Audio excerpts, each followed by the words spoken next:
Hello আমার দুষ্টু মিষ্টি সোনামণিরা, বাংলার প্রাথমিক শিক্ষা প্রাঙ্গণে তোমাদের স্বাগতম। দেখো, আজ আমরা করছি ক্লাস 5-এর model question paper English part 1। Number 1, read the following passage. এই অনুচ্ছেদটি তোমাদের পড়তে বলা হয়েছে। Phulmoni is proud to be an Indian.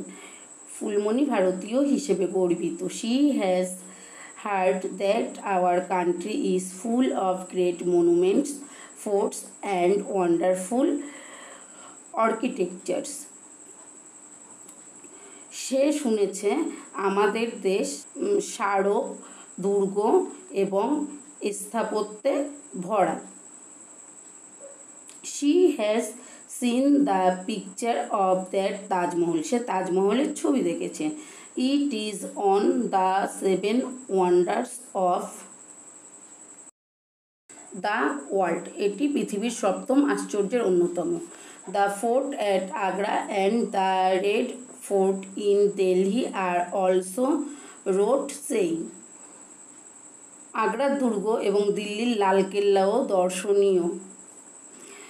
The huge gateway of Buland Darwaza built by emperor Akbar at Fatehpur Sikri is also among the monuments that Phulmoni wishes to see. সম্রাট আকবরের তৈরি বুলন্দ দরওয়াজা হলো একটি বিশাল দরওয়াজা, স্মৃতিসৌধ অন্তর্ভুক্ত, যেগুলি ফুলমণি দেখতে চায়। She hopes that some day she will be able to travel all over India and see all the fascinating monuments. সে আশা করে একদিন সে সমগ্র ভারত ভ্রমণ করবে এবং মনোমুগ্ধকর স্মৃতিসৌধগুলি দেখবে। নাম্বার এ দেখো, choose the correct answer from the given alternative. এখানে যে অল্টারনেটিভ অর্থাৎ যে অপশানগুলো দেয়া হয়েছে এর ভেতর থেকে যেটি ঠিক সেটি বেছে লিখতে বলা হয়েছে। নাম্বার এ দেখো, Phulmoni is proud to be an, এখানে দেখো ইন্ডিয়ান। বি নাম্বার দেখো, বুলন্দ দরওয়াজা ওয়াজ বিল্ট বাই, এখানে দেখো আকবর। ফুলমণি গর্বিত বোধ করত ভারতীয় হিসাবে, বুলন্দ দরওয়াজা তৈরি করিয়েছিলেন আকবর।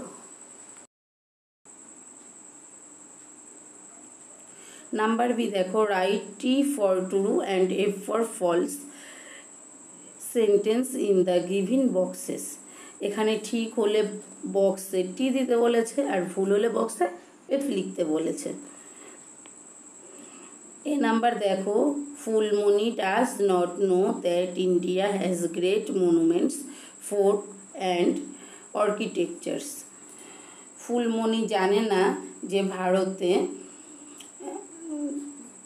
স্মারক, দুর্গ এবং স্থাপত্য আছে। তো এটা এফ, ফুলমণি জানে। নাম্বার বি দেখো, Phulmoni has seen the Taj Mahal. Phulmoni Taj Mahal দেখেছে। ফুলমণি তাজমহল দেখেনি, ফুলমণি তাজমহলের ছবি দেখেছে, তাহলে এটাও এফ হলো। নাম্বার 2 দেখো, make sentence with the word ice. Ice is cold, বরফ হয় ঠান্ডা। এরপর নাম্বার 3 দেখো, replace the underline word with its antonym and rewrite the sentence. এই যে বাক্যটা দেয়া আছে এর তলায় যে দাগ দেয়া শব্দটা আছে, এই শব্দটার পরিবর্তে এর বিপরীত শব্দ এখানে বসিয়ে বাক্যটিকে আবার লিখতে বলা হয়েছে। তো এখানে লেখা আছে, the headmasters discourage him to do bungee jumping. প্রধান শিক্ষক তাকে বাঞ্জি জাম্পিংয়ে নিরুৎসাহিত করল। তো এটাকে যা আছে সেটাই লিখে দেবে। এখানে লিখে দিতে হবে তোমাদের এনকারেজ।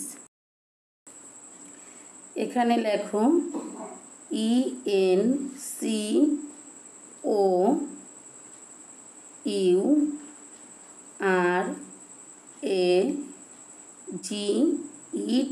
এনকারেজড, নিরুৎসাহিত, আর এনকারেজ মানে হচ্ছে উৎসাহিত। পুরো বাক্যটাই তোমাদের আবার কমপ্লিট করে লিখতে হবে। এখানে যেহেতু জায়গা নেই তাই আমি শুধু এইটার পরিবর্তে যে শব্দটা হবে বা ওয়ার্ডটা হবে আমি সেটাই লিখে দিলাম। তোমরা কমপ্লিট করে লিখবে। The headmaster encouraged him to do bungee jumping. Number 4 দেখো, write a paragraph on my favourite cartoon character with the help of the following points. তোমার প্রিয় কার্টুন চরিত্র নিয়ে একটি প্যারাগ্রাফ বা রচনা লিখতে বলা হয়েছে এই নিচের পয়েন্টগুলি নিয়ে। পয়েন্টস দেখো, name of the cartoon character, cartoon চরিত্রের নাম, ইটস ডেসক্রিপশন, এর বর্ণনা, হোয়াই ইট ফেভারিট, এটা কেন তোমার প্রিয়, কনসলিউশন, উপসংহার। তো চলো আমরা এটা কিন্তু বইয়ের থেকে দেখে নেব। My favourite cartoon character is Oswald. আমার প্রিয় কার্টুন চরিত্র হলো Oswald. Oswald is an octopus and Henry the penguin and Daisy the sunflower plant are his friend. Oswald হলো একটি অক্টোপাস এবং পেঙ্গুইন হেনরি এবং সূর্যমুখী গাছ ডেইসি হলো ওর বন্ধু। Winnie the dog is his pet. Winnie হলো ওর পোষা কুকুর। Oswald is my favourite because he is wise and has a pleasing personality.